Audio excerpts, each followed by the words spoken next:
ભાજપ શાસિત હારીજ નગરપાલિકામાં સ્વદેશી મેળાના આયોજનના સરકારના પરિપત્રના ઠરાવમાં સત્તાધારી પક્ષ ભાજપના 8 સભ્યોએ સહી નહીં કરી વિરોધ કરતા આ મુદ્દે રાજકારણ ગરમાયું છે।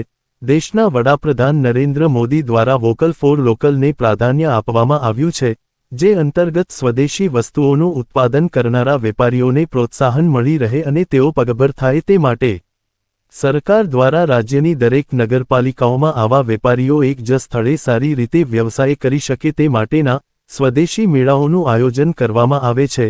ત્યારે ભાજપ શાસિત હારીજ નગરપાલિકામાં ભાજપના સભ્યોનો અંદરનો વિખવાદ હાલ ચરમસીમાએ પહોંચ્યો છે। હારીજ ખાતે આ સ્વદેશી મેળાનું આયોજન કરવા માટે સરકારે પરિપત્ર કર્યો છે, જે અંતર્ગત હારીજ નગરપાલિકાના પ્રમુખે આ પરિપત્ર અંગે ઠરાવ કરી ચૂંટાયેલા સભ્યોની સહીઓ કરવાની કામગીરી હાથ ધરી હતી। પણ નવાઈની વાત તો એ છે કે સત્તાધારી પક્ષ ભાજપના જ ચૂંટાયેલા 8 સભ્યોએ સરકારના આ પરિપત્રના ઠરાવમાં સહી ન કરતા પરિપત્રનું ઉલ્લંઘન કર્યું છે। શિસ્તબદ્ધ ગણાતી ભારતીય જનતા પાર્ટીના ચૂંટાયેલા સભ્યો જ સરકારના પરિપત્રનું ઉલ્લંઘન કરતા હારીજનું રાજકારણ ગરમાયું છે।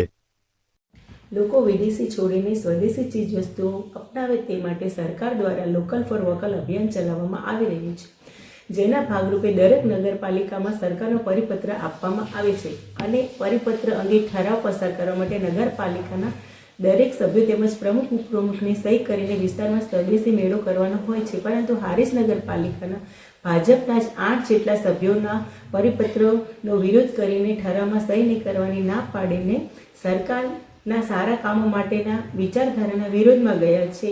ખરેખર આવા સભ્યો પર સરકાર દ્વારા નોંધ લઈને પક્ષ વિરોધી કાર્યવાહી બદલ કાર્યવાહી કરવી જોઈએ।